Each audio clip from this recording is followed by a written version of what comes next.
তোমাদের কাছে উপস্থিত হওয়ার একটাই কারণ ছিল যে আইসিটি মজার মজার ট্রিক্স এবং আইসিটি যে বোরিং জিনিস তা দূর করার জন্য। দেখো পঞ্চম অধ্যায়ে তো অনেক পড়া, কি শিখবো এটা আমাদের একটা কোশ্চেন থাকতে পারে। আসলে কি শিখবো, সবচেয়ে গুরুত্বপূর্ণ প্রশ্ন। তোমরা জানো পঞ্চম অধ্যায় প্রতি বছরই 26টা মার্ক অর্থাৎ 2টা সৃজনশীল এবং 6টা অবজেক্টিভ আসে। সেই ক্ষেত্রে আমার 2টা সৃজনশীল কি হতে পারে? একটা সৃজনশীল ধারার যোগফল নির্ণয়, যা প্রতি বছরই আসে। আমরা দেখি সে ধারার যোগফল নির্ণয়টা কি খুব সহজভাবে কি করা যায়।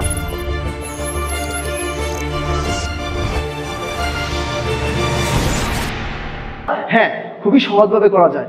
আমরা এখন পর্যন্ত ধারার যোগফল নির্ণয়ে প্রশ্নটা বোর্ডে আমাদের 26টার মতো প্রশ্ন আসছে, 26-27টার মতো প্রশ্ন আসছে, কিন্তু এই 26-27টা প্রশ্নকে একটা কৌশলে রাখা সম্ভব। দ্যাট মিনস এই কৌশলটাকে কি বলা হয়? রাব্বি স্যারের ভাষায় এটাকে বলা হয় আরএসটি, যাকে বলা হয় টেকনিক। অর্থাৎ আমরা এখানে টেকনিক।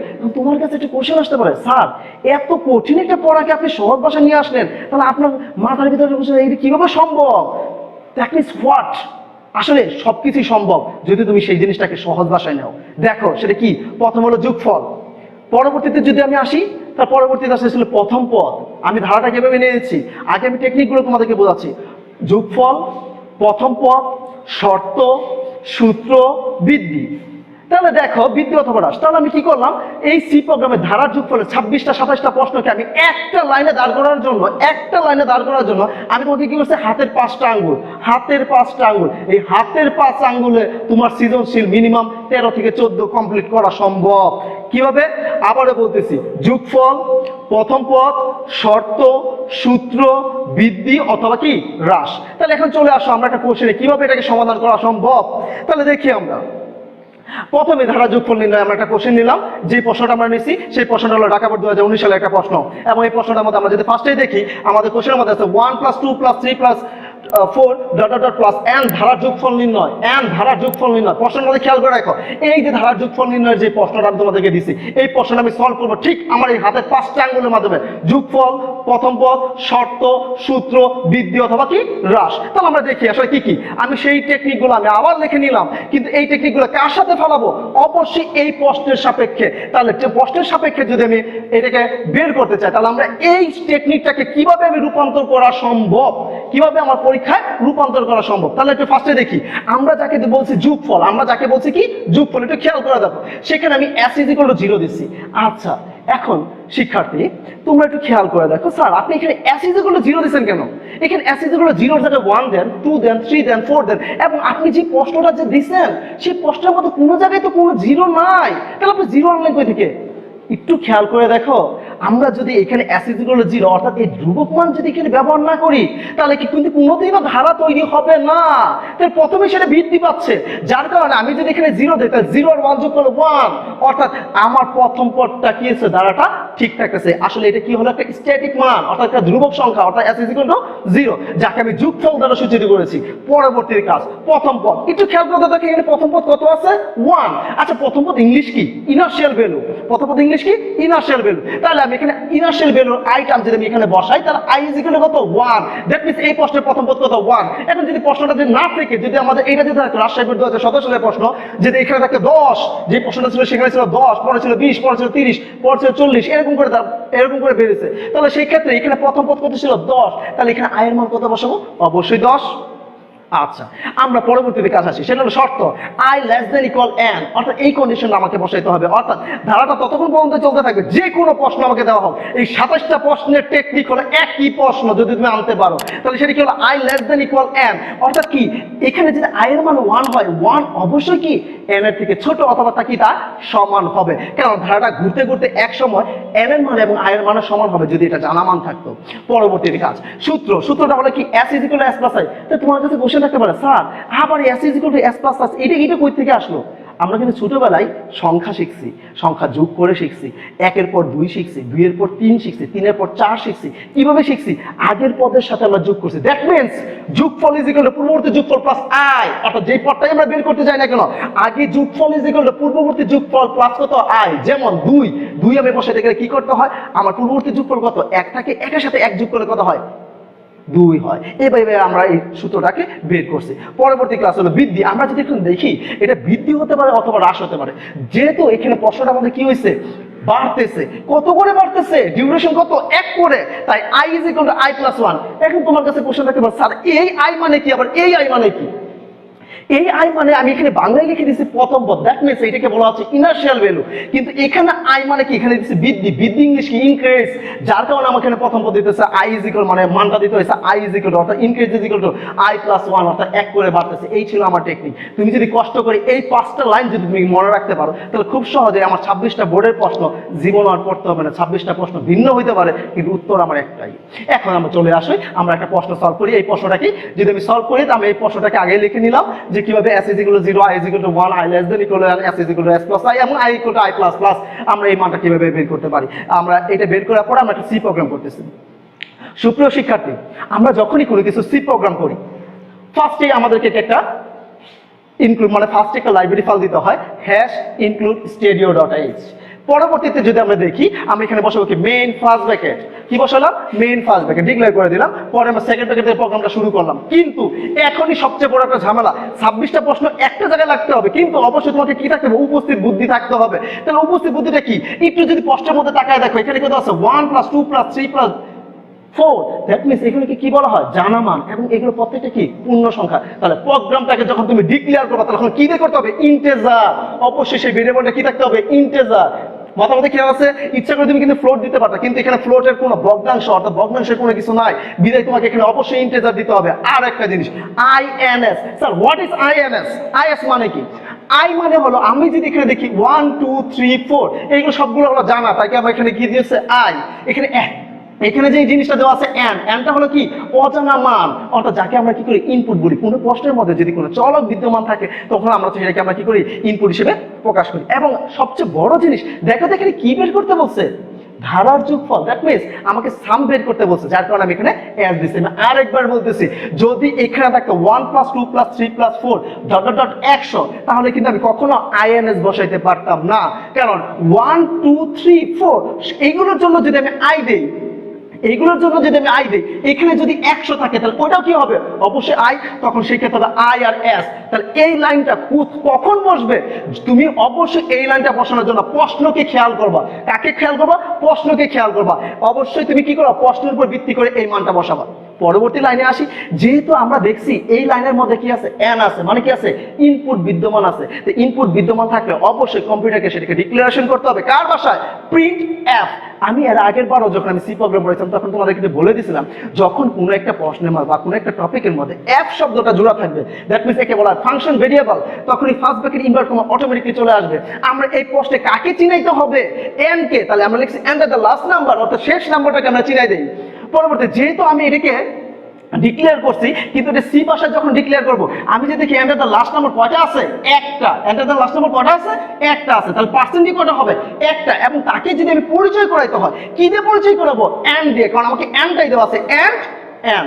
তাহলে আমি আরেকবার রিপিট করতেছি, দেখো সুপ্রিয় শিক্ষার্থী আমি এখানে একটু ভালো মতো খেয়াল করতে হবে যেহেতু এই সবগুলো পূর্ণ সংখ্যা তাই আমাকে এখানে বসাতে হবে ইন্টিজার। আর এখানে 1 2 3 4 দ্যাট মিনস এদেরকে বলা হয় মানে একটা পূর্ণ সংখ্যা মান, তাই আমি এখানে দিচ্ছি আই। এখানে একটা অজানা মান আছে যা হলো এন, তাই আমি এখানে দিচ্ছি এন। আর এখানে একটা আমাকে বের করতে বলছিল যোগফল, তাই আমি এখানে দিচ্ছি কত এস। যেহেতু আমাদের পরিচয়ের জায়গায় অর্থাৎ ইন্ট্রোডিউসের জায়গায় আমি দেখতে পাচ্ছি আমাদের ইনপুট আছে মানে অজানা মান আছে, তাই আমাকে প্রিন্ট এফ এর জায়গায় এন্টার দ্য লাস্ট নাম্বার এটা আমরা দিয়ে দিলাম। যেহেতু আমাদের লাস্ট নাম্বার হলো একটা, তাই স্ক্যানএফ এর মধ্যে অর্থাৎ ফরম্যাট স্পেসিফায়ার হিসেবে পার্সেন্ট ব্যবহার করতে হয়েছে একটা এবং তাকে আইডেন্টিফাই করে দিতে হয়েছে এন্ড দ্বারা। এই পর্যন্ত আমরা সকলেই এই পর্যন্ত আমরা যে কোনো প্রশ্নের ক্ষেত্রে আমাকে লিখতে হয়। এখন যদি একটু খেয়াল করে দেখো যদি প্রশ্নটা পরিবর্তন, কেউ যদি এখানে প্রশ্নের মধ্যে পি দিত তাহলে আমি এখানে পি দিতাম, বাস এরকম ভাবে পরিবর্তন করে নিতে হয় সকল প্রশ্নের ক্ষেত্রেই। এখন আমার কথা হলো স্যার এই পর্যন্ত তো আপনি করলেন কিন্তু আমি একটা জিনিস তোমাদেরকে বলছিলাম 26-27টা বোর্ডের প্রশ্ন সবগুলো প্রশ্নকে আমি একটা লাইনে দাঁড়া করবো শুধুমাত্র এই RST টেকনিকের মাধ্যমে। দেখো এই টেকনিকটা এখন যদি আমি ফালাই আমার উত্তর কিন্তু অটোমেটিক্যালি হয়ে গেছে। আমি অলরেডি 90% প্রশ্ন সমাধান করে দিয়েছি, 90% প্রশ্ন সমাধান করা শেষ। দেখো এখানে আছে s = 0, আমি বসাই দিলাম s = 0, আমার কিন্তু মুখস্থ করতে হচ্ছে না। এখানে আছে i = 1 প্রথম পদ, আমি এখানে i = 1 বসাই দিচ্ছি।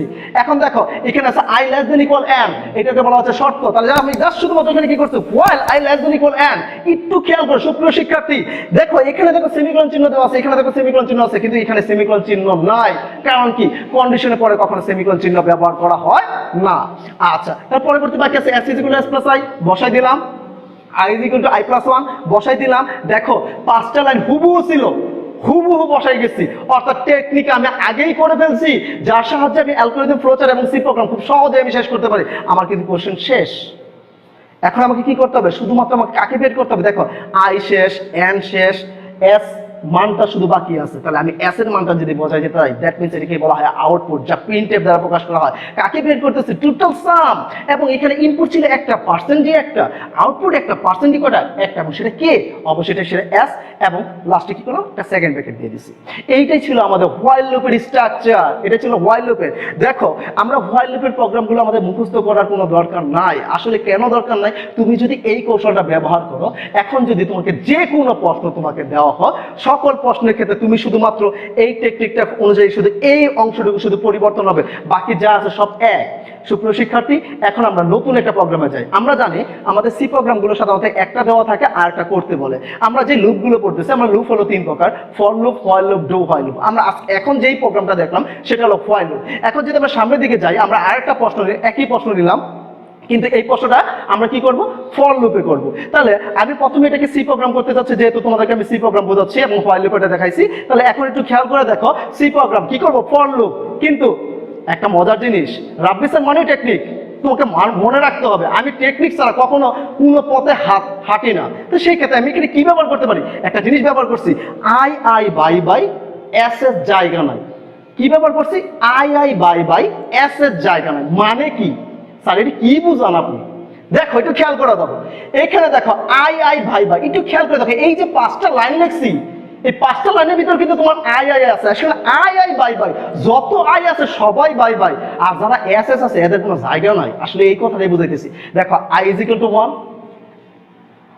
I less than equal N, I plus plus, এরা সবাই থাকবে এক জায়গায়, আর এস দুইটা কি হয়ে যাবে? বেরিয়ে যাবে। তাহলে আমরা একটু প্রশ্নগুলোতে আমরা একটু উত্তর করতে আসি, এই টেকনিকটা কিভাবে সমাধান করা সম্ভব। তাহলে দেখি, আমরা এই পর্যন্ত আমরা আগে থেকে জানি, আমরা ডিক্লেয়ার করে ইন্ট্রোডিউস দিলাম, প্রিন্টএফ ব্যবহার করছে আগের প্রোগ্রামের মতোই, স্ক্যানআপও দিচ্ছে আগের মতোই। এখনই হলো আমার মূল কথা, ফর মানে কি? আই বাই এস এর জায়গা নাই। তাহলে দেখো এস ইজ ইকুয়াল টু 0 দিলাম। তারপরে দেখো ফর বসাইছি কি? যতগুলো আই আছে সব একসাথে লিখে ফেলছি, মানে মুখস্থ বিদ্যা না, যত আই আছে সব আইগুলো একসাথে লিখে ফেলছি। আর এস দুটো দেখো বাইরে আছে, এই কারণে আমি বলছি প্রোগ্রামটার আমার টেকনিকটা হলো আই বাই এস এর জায়গা নাই। দেখো একটু খেয়াল করে, এখানে যে আইগুলো ছিল সব আইগুলো কি করছি? ফরের ভিতরে নিছি, মানে তারা একটা ভাই তারা একটা বন্ডিং তৈরি করছে। কিন্তু এস দুটো কি হচ্ছে? বাইরেই চলে গেছে। দ্যাট মিনস এদের মধ্যে কোনো কি নাই? জায়গা নাই। এরা এই ফরের ভিতর কি হয় না? জায়গা হয় না। মানে কি? আমার এই 5টা লাইন এখানেই সমাধান করা সম্ভব। পরবর্তীতে শুধু বাকি আছে আউটপুট, দ্যাট মিনস হলো আমি শুধু আউটপুটটা বের করে দিছি এবং গ্যাস ক্যারেক্টার। এভাবে আমরা খুব সহজেই হোয়াইল লুপ থেকে ফর লুপে রূপান্তর করতে পারি। শুধু একটু বুঝতে হবে, তোমাকে যেভাবে হোক এই কৌশল মনে রাখতে হবে। আমি আবারও বলতেছি, কৌশলটা কি? যোগফল, প্রথম পদ, শর্ত, সূত্র, বৃদ্ধি অথবা কি হ্রাস। ক্লিয়ার? এখন আমরা চলে আসি আরেকটা লুপ, তার নাম হলো ডো হোয়াইল লুপ। একটু খেয়াল করে দেখো, এই যে আমরা যে ডো হোয়াইল লুপটা যদি ব্যবহার করি, তাহলে আমি একই প্রশ্নের জন্য ডো হোয়াইল লুপটা ব্যবহার করতেছি। তাহলে আমাদের প্রথম কথা হলো, আমি আবার সেই টেকনিকটা নিয়ে আসছি। টেকনিক তোমাকে ফার্স্টে রাখতে হবে, যাতে যে কোনো প্রশ্নই আমাকে দেখ। মনে করো তুমি সাপোজ ধরো তুমি এইবার পরীক্ষা দিচ্ছ, আমাদের আলমগীর মুসলিম ইন্টারমিডিয়েট কলেজে প্রশ্ন করা হয়েছে, কিন্তু এই প্রশ্নটাই থাকবে, কিন্তু প্রশ্নটা কি করে থাকতে পারে? এখানে 10, এখানে 20, এখানে 30, এখানে 40, এখানে এন এর জায়গায় এম দিয়ে দিছি, দ্বারা যোগফল। এর জন্য কি প্রশ্ন পরিবর্তন হবে? আসলে কিছুই না। তুমি শুধুমাত্র এখানে আই এর জায়গায় 10 দিবা, এখানে I less than equal N এর জায়গায় এম দিবা, এখানে I equal to I plus 10 দিবা, তোমার উত্তর কমপ্লিট। পৃথিবীর যে কোনো টিচার যে কোনো প্রশ্ন করতে পারে, উত্তর একটাই, এছাড়া আর কোনো বিকল্প নাই। তোমার কথা হলো, আমি 26টা 27টা প্রশ্ন আলাদা আলাদা পড়ার তুলনায় আমি একটা প্রশ্ন ভালো করে পড়ি না কেন, সকল প্রশ্নটার মধ্যে পেস্ট করবো, আমার উত্তর শেষ। তাহলে আমি এখন আবার আসি সি প্রোগ্রামে, কিন্তু এখন যে সি প্রোগ্রামটা করবো সেটা হলো হোয়াইল লুপ। আমি আবার কি করলাম, যে এই পর্যন্ত আমরা মানগুলো আমরা লিখে দিচ্ছি, এর আগে এই জিনিসটাগুলো বুঝাইছি, প্রিন্টএফ পর্যন্ত নিয়ে আসছি, স্ক্যানআপ নিয়ে আসলাম, এখন হলো আবার খেলা। একটু খেয়াল করে দেখো, এস ইজ ইকুয়াল টু 0 বসাইলাম, I is equal to 1 declare করলাম, এখানে আছে, এখানে কে বসবে? ডো হোয়াইল লুপ, ডো আগে কিন্তু হোয়াইল না, এইটা মানে কি? হোয়াইল। তাহলে এখানে কি বসবে? ডো, অর্থাৎ এর জায়গাটা কে দখল করছে? ডো দখল করছে। তাহলে এ কোথায় যাবে? সবার লাস্টে। তাহলে বাকিটা হলো কি? S is equal two S plus I. এই যে S is equal two S plus আইটা এখানে চলে আসলো। এরপর কি i = i+1। দেখো খেয়াল করে আমি কিন্তু একই ফলো করতেছি, অন্য কোনো কিছু ফলো করতেছি না। এখন কি আসবে, এই জায়গাটা আসবে, সেটাকে হোয়াইল, এই যে দেখো চলে আসছে। কিন্তু আগের হোয়াইলে কিন্তু সেমিকোলন চিহ্ন দেওয়া ছিল না, কিন্তু এই প্রশ্নে এই টপিকে কিন্তু সেমিকোলন চিহ্ন দেওয়া আছে, কারণ এখানে মুখ্য শব্দ হলো ডো, তাই ডো এর পরে সেমিকোলন চিহ্ন দেওয়া নাই। এখন শুধুমাত্র আমরা উত্তরটা বের করবো, প্রিন্টএফ টোটাল সাম পার্সেন্ট বি এস এবং সেকেন্ড ব্র্যাকেট। আর আমরা এভাবে কি করি, এভাবে কি করতে পারি, খুব সহজে আমরা কি করতে পারি, আমরা একটা প্রশ্ন সমাধান করতে পারি, যা হলো ডো ডট ডট ডট কি হোয়াইল লুপ। আর এখানে যদি আমরা একটু খেয়াল করে দেখি, এই ডট ডট ডট হোয়াইল লুপের জন্য আমরা কি ব্যবহার করছি, সেই একই কাজ। ফার্স্টে যোগফল দিছি, প্রথম পদ দিছি, পরে আমি কি করছি, এই জায়গার পরিবর্তে আমি ডো বসাইছি, যুগ আবার কি করলাম, আমরা যখন সূত্রটা বসাইলাম বৃদ্ধি অথবা হ্রাস দিয়ে আবার হোয়াইলের কন্ডিশনটা বসাই দিছি, কিন্তু একটু খেয়াল রাখবো হোয়াইলের পর কি দিব, সেমিকোলন দিব। সুপ্রিয় শিক্ষার্থী, এই ছিল হলো আমাদের ধারার যোগফলের টেকনিক। এবং আমাদের ধারার যোগফলের টেকনিকের ক্ষেত্রে তোমাকে মাথার ভিতর মনে রাখতে আমি আবারও বলতেছি, যোগফল, প্রথম পদ, শর্ত, সূত্র, বৃদ্ধি অথবা হ্রাস।